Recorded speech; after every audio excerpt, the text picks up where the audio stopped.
بہت سارے لوگ اللہ کے نبی علیہ الصلاۃ والسلام کے اوپر یہ ایک اعتراض کرتے ہیں کہ وہ نبی خواہش پرست نبی تھا، اور اس نے اپنے خواہشات کو کم کرنے کے لیے ایک وقت میں 9 شادیاں کی ہیں۔ یہ مستشرقین جو کہ اسلام کے اوپر اعتراض کرنے والے، اسلام کے مخالف لوگ، اسلام کے مذہب اور پیغمبر نبی میں ویک پوائنٹس ڈھونڈنا ان کا کام ہے۔ ان میں سے ایک پوائنٹ وہ یہ اٹھاتے ہیں کہ ان کا نبی تو نعوذ باللہ وہ تو خواہش پرست تھا، اپنے خواہشات کے پیچھے چلنے والا انسان تھا۔ جبکہ ایک بات یاد رہے، اس کے بہت سارے جوابات ہیں، لیکن میں مختصراً صرف آپ کے ذہن میں یہ بات ڈالنا مجھے مقصود ہے کہ آپ کو یاد رہے کہ یہ بات اور یہ اعتراض بالکل بے جا ہے۔ اس کی کئی ایک وجوہات ہیں۔ مثال کے طور پہ خواہش پرست بندہ جب جوانی کی عمر میں ہوتا ہے تب ہوا کرتا ہے، جب بندے کی 50 سال عمر ہو جائے تب اس کے بعد اس نے خواہش پرستی شروع کرنی ہے۔ یعنی کہ اللہ کے نبی علیہ الصلاۃ والسلام نے اپنی پہلی شادی 25 برس میں کی، اور اللہ کے نبی نے جوانی کی جو عمر ہے 25 برس ایک ہی خاتون کے ساتھ گزارے، اور جانتے ہیں وہ خاتون بھی اللہ کے نبی سے 15 سال عمر میں بڑی تھی۔ 15 سال ان کی ایج زیادہ تھی۔ جب اللہ کے نبی کی 50 برس عمر تھی تب وہ فوت ہوئی اور ان کی عمر 65 برس تھی۔ یعنی کہ وہ بیچاری جو ایک نوجوانی کی عمر ہوا کرتی ہے وہ گزار چکی تھی۔ اور مزے کی بات جانتے ہیں کہ خدیجہ رضی اللہ تعالی عنہ پہلے سے بیوہ تھی۔ یعنی کہ اگر اللہ کے نبی علیہ الصلاۃ والسلام خواہش پرست ہوتے، جبکہ تھے نہیں، اگر ہوتے تو پھر اللہ کے نبی سب سے پہلی اپنی شادی کسی کماری سے کرتے، کسی ایسی لڑکی نوجوان سے کرتے جو بالکل کماری ہو۔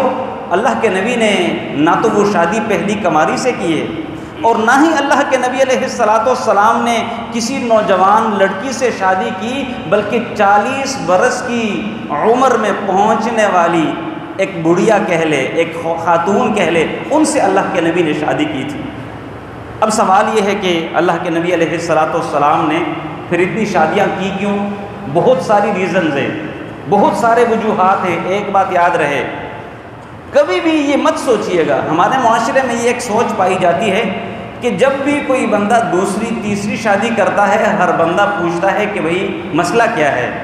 اور بھائی کوئی لازمی نہیں ہے کہ گھر میں مسائل ہوں گے تبھی دوسری تیسری شادی بندہ کرے گا۔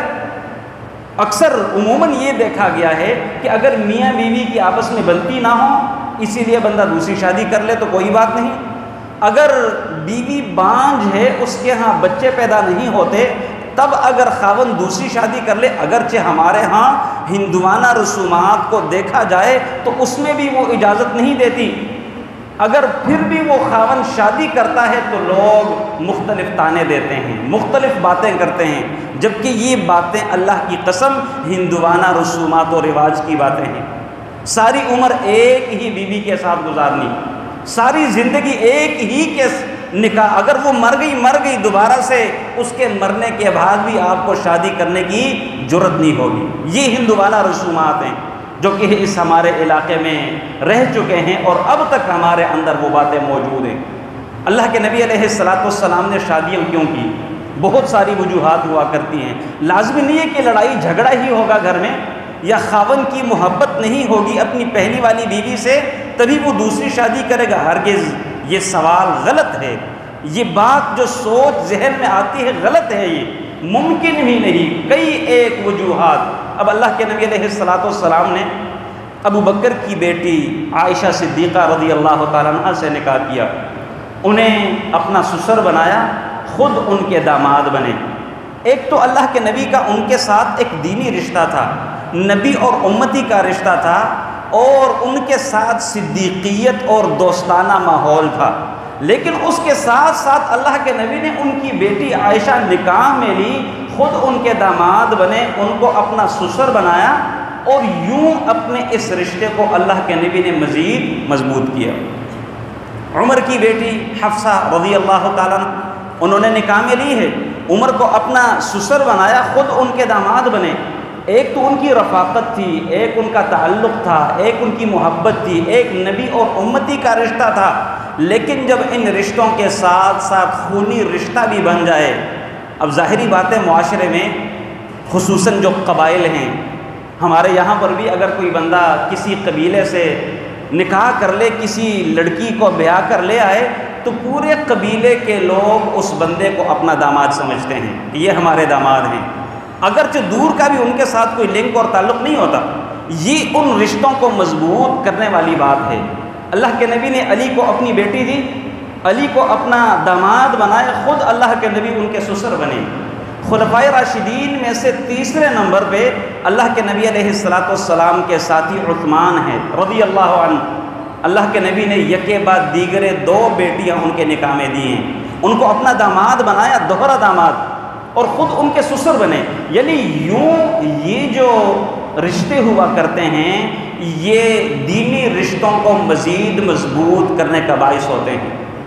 اللہ کے نبی علیہ السلام نے ابو سفیان کی بیٹی ام حبیبہ رضی اللہ تعالیٰ عنہ ان سے نکاح کیا، ان کو اپنا سسر بنایا۔ معاویہ رضی اللہ تعالیٰ عنہ وہ اللہ کے نبی کے سالے بنے، یوں ان کا تعلق مزید مضبوط ہوا۔ علی ھذا القیاس، بنیادی وجہ جو اللہ کے نبی علیہ السلام کی اس قدر زیادہ شادیاں کرنے کی ہے، وہ صرف اور صرف یہ ہے کہ ان لوگوں کے ساتھ ایک دینی رشتہ تو ہے ہی، دینی رشتے کے ساتھ ساتھ ایک خونی رشتہ ہو، اور پھر سسر اور داماد کا رشتہ، یقیناً ہر بندہ اپنے داماد کا دفاع کرتا ہے، ان کے لیے کھڑا ہوتا ہے، ان کے مشکلات میں ان کا ساتھ دینے والا ہوتا ہے۔ تو اس بنیاد پہ اللہ کے نبی علیہ السلام نے اس قدر شادیاں کی تھیں۔ اور بھی بہت سارے اس سوال کے جوابات موجود ہیں، بہرحال چونکہ وہ موضوع ہمارا نہیں، پھر کبھی موقع ملا انشاءاللہ اس کے اوپر روشنی ڈالیں گے۔